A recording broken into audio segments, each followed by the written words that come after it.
Mr. Speaker, and ask my colleagues to share their thoughts. And I'm going to start with a dear friend, Representative Brian Fitzpatrick from the Commonwealth of Pennsylvania, District 8. Brian is the heart and soul of this initiative. We went to see the President of the United States on this, Republicans and Democrats, and he said, this is the most energized group I have met with.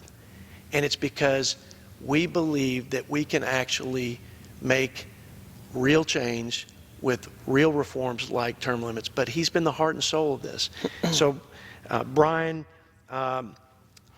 like myself, is very passionate about this. He's dedicated a lot of his time and effort introducing congressional reform and anti-corruption legislation to fix Washington's broken system.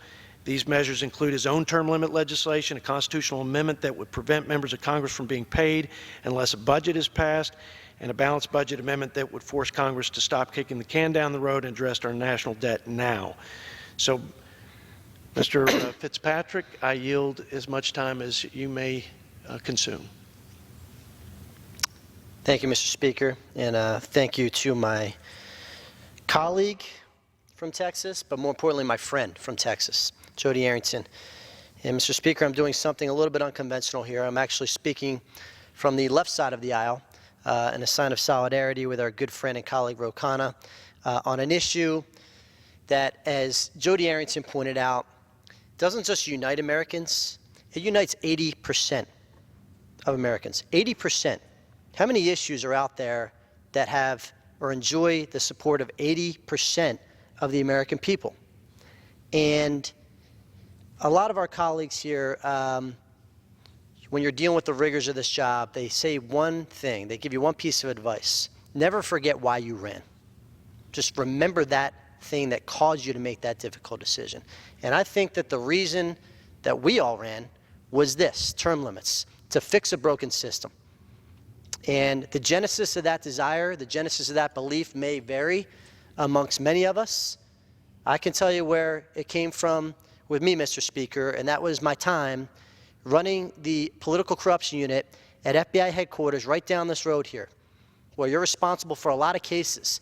And like many jobs, when you go home at night, sometimes you take a step back and you think, well, if I was ever given the opportunity to have a policy-making role, to change this brokenness, what would I do? And at the top of that list, Mr. Speaker, was legislative term limits. You heard my friend and colleague Jody Arrington talk about George Washington, my favorite president ever, for this very reason. He set this tradition in motion. He said he only wanted to serve one term, go back to his farm in Mount Vernon, live under the laws he helped pass, make way for a new generation of leadership. The most organic way to serve a democracy, the healthiest form of democracy. They talked him into a second term. He said no more. It was a tradition that every single president honored.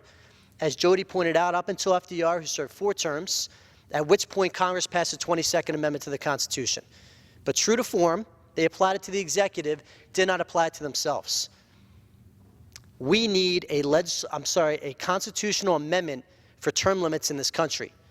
Is there anybody in this chamber who does not agree with this very basic principle, this very basic premise, that more organic change in this organization, in this body, is a good thing? Mr. Speaker, in the FBI, we had term limits in the Bureau. If you were a supervisor, you had to serve up to 7 years, no more, not a day longer than 7 years. Do you lose some good people? Of course you do. But overall, did it benefit the institution? You bet you it did. You bet you it did. Because it brought people in from different places, different perspectives, different educational backgrounds. They had an opportunity to serve and lend their area of expertise. That is a good thing for this institution. It's a good thing for our country. And it's not just from the corruption standpoint. It's from the getting along standpoint. I can tell you how proud I am of this freshman class. So proud. Particularly proud of Ro Khanna, mostly because he's from Bucks County, the most special place in America, I might add, now representing Silicon Valley. But here you have an issue. Ro and I come from different parties. We check different boxes on our voter registration form when we were 18 years old. We grew up in the same community. We care about the same things. And we have an issue here that unites us. Jody Arrington, a very wise man, identified this, and I couldn't agree more, as a root issue. So much of what we deal with in this House, so much of what we deal with in this country are symptoms. It's symptomatic of what the root issues are. The root issues get to the functionality of this body. The Problem Solvers Caucus introduced a Break the Gridlock package, essential to changing the way things operate here. And the government reform, anti-corruption legislation that several members have introduced, myself included, on term limits, on dealing with things like no budget, no pay. These are important things that will fundamentally change the way this body works, and when we do that, we will win back the trust and support of the American people, too many of whom have lost faith in this institution, and for good reason. We can make those changes. This is Exhibit A of what we need to do to fix a broken system, to restore that trust, Mr. Speaker, an 80% issue. How dare we not address on the floor of this House an issue that addresses the root cause of our problems, that's supported by 80% of the American people? We have to get this done. I want to thank my colleague, Jody. You know, this is an issue that fires both of us up. We talk about it every single day we're on the floor of the House of Representatives. My friend Mike Gallagher from Wisconsin, who did the first special orders on term limits shortly after we got sworn in, and my friend Ro Khanna, who's shown incredible courage. This is a man who could serve here for a long, long time, but he's making a courageous decision to stand for what is right, what's good for this institution, what's good for this country. God bless you, Ro, for doing that. Mr. Speaker, I yield back.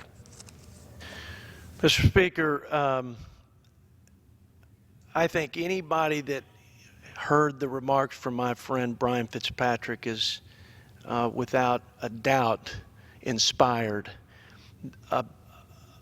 by the new blood and the new fire in the belly of this new membership of this institution that, again, wants to make real change. I love what he said to me, and he may be mad when I quote him, but he said, if we could get a vote, if we just get a vote, and if we got a vote, I believe it would pass, because I think the American people would put too much pressure on our colleagues, which is a good thing. It's how it works. And we passed this, and we were able to have this new dynamic, which would get at that root cause and change the behavior of this institution and the culture. He said, if I could get that, I'd be willing to leave tomorrow if that's what it took. If I knew I could leave knowing that that would happen, I'd leave tomorrow. Man, thank God for people like Brian Fitzpatrick. I am so proud to serve with you, and I appreciate your leadership on this issue. You really are you're the heart of this movement in our class, and I know that extends beyond our class, but I think there's a sense of urgency to do something real in this class. And this isn't the silver bullet. This isn't the panacea. There's a list of things that are root causes and fundamental structural reforms, but I think this one should be the easiest to pass this House. And the people want it, as you said.